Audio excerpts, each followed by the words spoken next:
La ilaha illallah Muhammadun Rasulullah.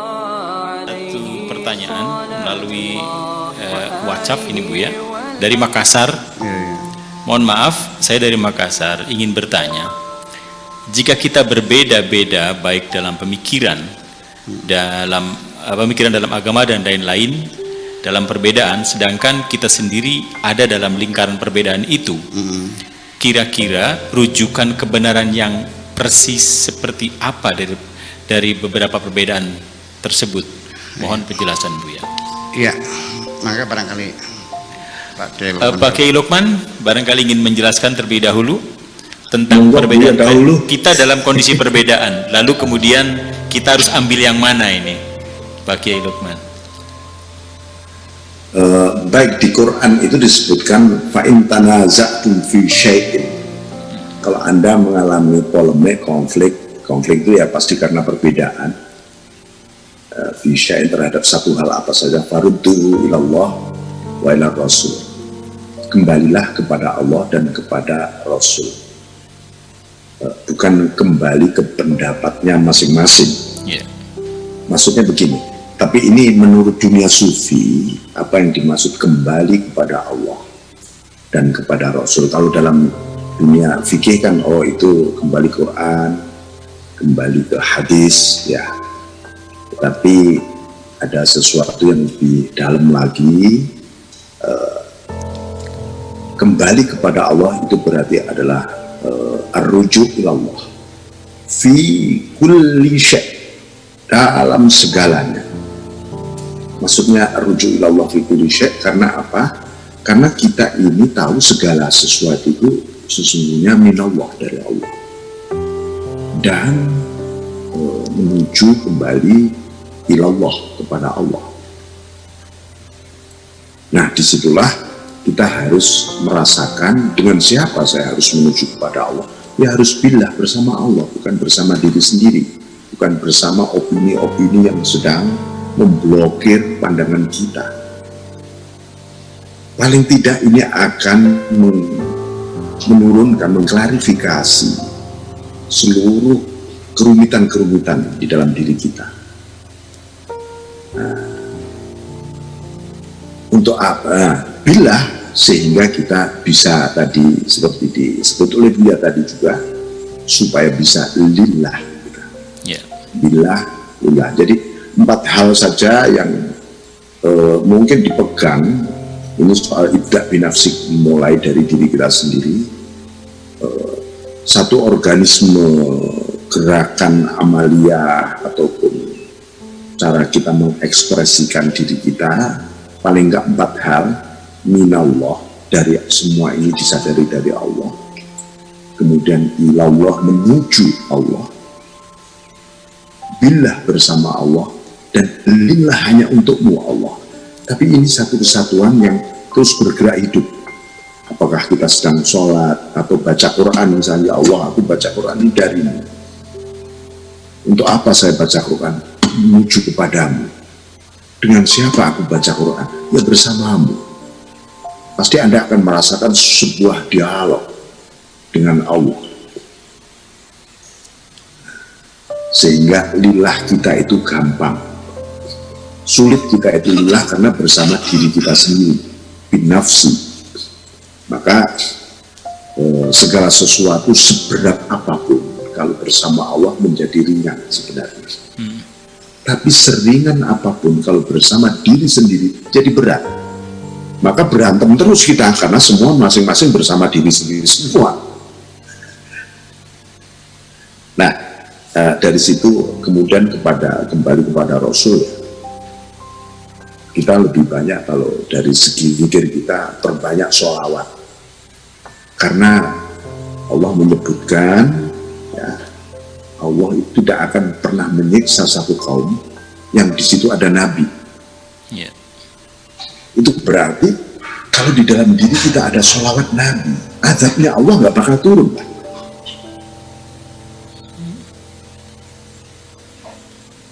Mungkin saya nggak, barangkali Buya Syakur pernah menjelaskan ini atau bagaimana, saya monggo. Iya. Sempurnakan. Oke. Iya, hidup dalam suasana perbedaan. Iya, Ingin kita bersikap nggak seperti usah apa? risau, nggak usah gelisah melihat adanya perbedaan pendapat, Iya. perbedaan warna kulit, perbedaan bahasa, perbedaan ideologi, perbedaan agama. Kita nggak usah risau, nggak usah gelisah.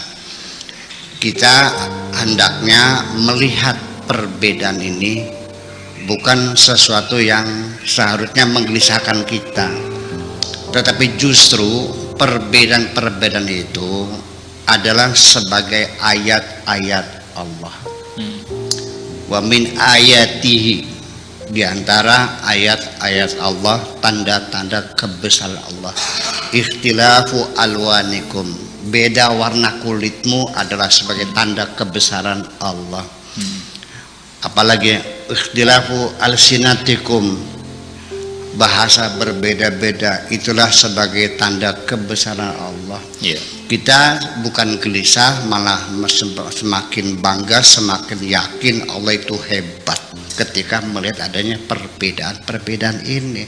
Disuruh siapa Anda gelisah? Orang dikasih sate kok nangis? Ya kan, itu.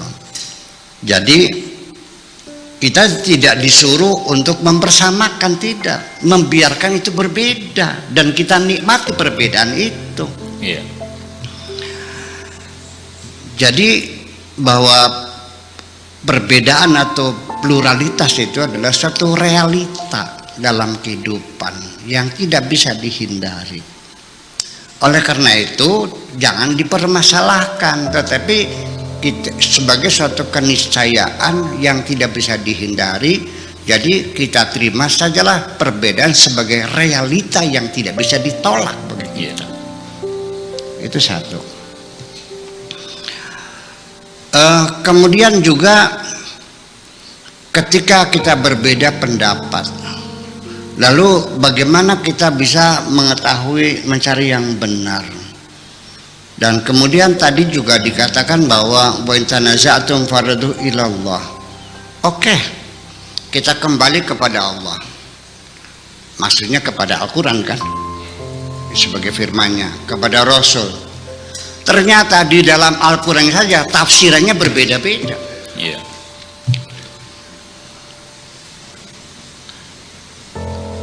Kata Imam Syafi'i, nyenggol istri batal. Kata Imam Maliki tidak batal. Kata Imam Hambali kalau nggak ada syahwatnya nggak batal.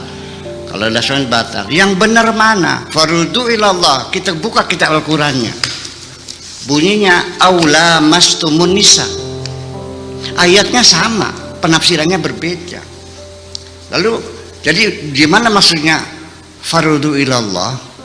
Di bab zakat berbeda, batal sholat berbeda, baca Fatihah berbeda, semuanya berbeda, semuanya berbeda, semuanya berbeda. Lalu kemana kembalinya? Iya kepada Allah. Ya di Al-Qurannya tetap kita itu kan penafsirannya yang berbeda menjadi berbagai macam. Nah, jadi farudhu ilallah itu apanya yang dikembalikan? Apakah kembali kepada kalamullahnya, pada Al-Qurannya, atau kepada Rasulnya sudah meninggal dunia, sudah nggak ada lagi? Hadisnya juga masih dipertanyakan, ini bilang sahih, ini bilang hasan, ini bilang maudhu, macam-macam. Nah, saya kira mungkin dikembalikan itu maksudnya dikembalikan keputusannya, ketok palunya Allah yang menentukan. Makanya perbedaan agama, innalladzina amanu, orang-orang yang beriman, walladzina hadu, yang beragama Yahudi, wasabiun dan paseban, wan nasara dan nasrani, wal majus dan majusi, walladzina asyraku, berbeda-beda. Kita kembalikan kepada Allah putusannya. Innallaha yafsilu bainahum yaumal qiyamah. Allah yang memutuskannya nanti di hari kemudian. Itu saja persoalannya. Jadi bukan suruh saling menyalahkan, kembali kepada Allah, silakan Allah yang menilai. Allah tidak akan menilai, yang nanti yang dinilai oleh Allah adalah etos kerjamu. Ya, kalau tidak begitu lalu kemana? Bagaimana cara mengembalikannya? Ya, innalladzina amanu walladzina hadu wa nasara wa sabiuna man amana billah wa amila salihan falahum ajruhum 'inda rabbihim la khaufun 'alaihim wa lahum yahzanun. Yang penting beriman, beramal saleh. Terus ya ini persoalannya adalah ketika kita menyalahkan orang lain marah, lalu mereka menyalahkan kita juga. Jadi saya kira beragama yang baik itu bukan menyalahkan orang, tapi mengembalikan kepada Allah. Allah yang memutuskan. Makanya nanti yang dilihat oleh Allah adalah bukan hasil kerja kita, acting kita. Nanti bukan peran yang Allah berikan kepada kamu ikut bermain sandiwara itu. Apakah jadi serinya, apa jadi pemain figurannya, apa pemain bintang tamu, ya apa jadi tukang becanya, jadi pembantunya, jadi pacar gelapnya, itu nggak ada persoalan. Kita bermain apa fungsimu. Yang penting adalah silakan berakting. Ya, how to be the best actor. Bagaimana menjadi aktor terbaik yang mendapat piala citra. Bukan tentu sang raja, mungkin babunya, karena dia pemain watak. Makanya Allah mengatakan wa qul i'malu, dan bekerjalah, beraktilah. Ya. Wa qul i'malu fasayarallahu amalakum. Allah akan melihat kerjamu, aktingmu, bukan hasil kerjanya. Wa rasuluhu wal mu'minun, akan ditonton oleh Allah dan Rasulnya dan orang-orang beriman. Saya kira mengembalikan kepada Allah itu artinya silakan Allah yang punya kuasa, bukan Anda yang menilai. Atas dasar apa Anda menilai saya? Ini saling bid'ah, ini sesat, saling sesat menyesatkan, dan bukan hanya ngomong sampai banjir darah. Itu jangan ditiru itu begitu. Terima kasih. Luar biasa. Kita masih ingin terus sebenarnya meneruskan tentang bagaimana tentang self confident, perspektif tasawuf, namun waktunya ini sudah sangat terbatas. Sudah 2 jam kita ini dari jam 8 tadi, ini sudah jam 10. Jadi sangat luar biasa sekali. Saya kira kita akan langsung masuk saja ke gelombang cinta pada malam hari ini. Dan nanti sebelum gelombang cinta ada closing statement dari saya. Ya.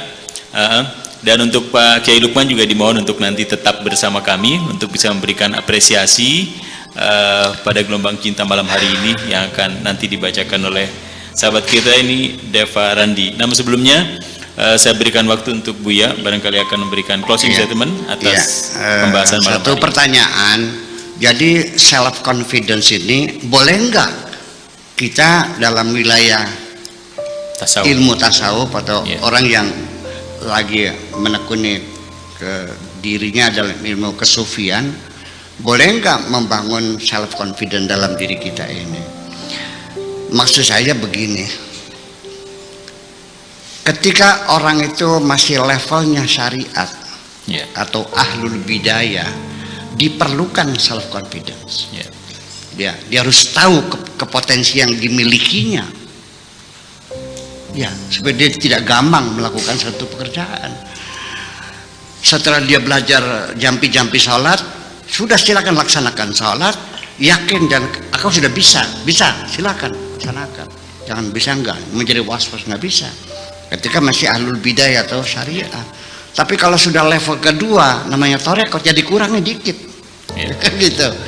Nah, kalau sudah ahlul nihaya, sudah hakikat, ya sudah lepaskan semuanya. Ya, self confidence itu kita kembalikan ke bahwa kemampuan semua dalam milik Allah. Kita kembali kepada la haula wala quwwata seperti itu. Jadi begini nanti. Pertama, ada orang yang punya kemampuan, tetapi dia tidak sadar dia tidak punya kemampuan. Ada orang yang punya kemampuan dan dia sadar punya kemampuan. Ini orang bijak namanya. Kalau orang itu dia punya kemampuan dan dia sadar punya kemampuan, katanya Bapak bisa. Kalau pengalaman, laksanakan, ini kita buktikannya, kan begitu. Itu, jujur dengan dirinya sendiri. Ada lagi orang yang punya kemampuan tapi dia tidak tahu punya kemampuan, itu perlu kita ingatkan. Yang ketiga adalah orang yang tidak punya kemampuan tapi dia tidak tahu dia punya kemampuan. Ya. Kalau orang itu punya kemampuan dia tidak tahu punya kemampuan, perlu kita ingatkan. Tapi kalau yang keempat ini tidak punya kemampuan, tapi dia tidak tahu, tidak punya kemampuan, ditabok aja. Jadi itu makanya yadri wa yadri annahu yadri, yadri wa la yadri annahu yadri, yadri la yadri wa yadri annahu la yadri, dan la yadri wa la yadri annahu yadri. Saya kira itu variabelnya seperti itulah masalah orang meyakini dia punya kemampuan atau tidak. Itulah sebab kalau orang tidak punya meyakininya, ya ketika berbicara di depan publik ya gemeteran, nervous, ya kan, dia gamang, sehingga konsepnya yang sudah pikiran buyar semuanya, itu malah menjadi itu diperlukan. Jadi tergantung levelnya. Kalau orang masih syariat ya silakan, ya kan begitu. Nah makanya syariat itu adalah, pernah saya katakan, sebelum Anda masuk torekot, masuk ke hakikat, ya harus lewat syariat dulu, karena syariat itu adalah pintu. Ya, sebelum tahu dalam, lewat pintu enggak? Itu jalan yang formal, jalan yang legal. Kalau tidak lewat pintu, namanya pendatang haram. Anda bisa nggak masuk rumah tidak lewat pintu? Bisa nggak? Bisa saja. Lewat apa? Jendela. Lewat jendela. Namanya apa? Jadi kalau orang masuk ke wilayah hakikat tidak melalui syariat, nah, akhirnya belum sholat dibilangnya sudah sholat, ya kan? Ya macam-macam lah. Ya karena itu mereka ilegal masuknya. Sudah mengklaim sudah tingkatan makrifat, sudah tingkatan hakikat, tapi sholat aja nggak bisa, baca Quran aja nggak bisa, gimana? Ya kan begitu. Nah untuk orang awam menilai seseorang itu standarnya jangan yang aneh-aneh, pakailah standar syariat saja. Kalau ada orang ngaku jadi waliullah, ternyata kencingnya sambil berdiri, lalu gue cebok, udah tinggalin aja lah. Ini syariat. Terima kasih kayak begitu. Iya, terima kasih.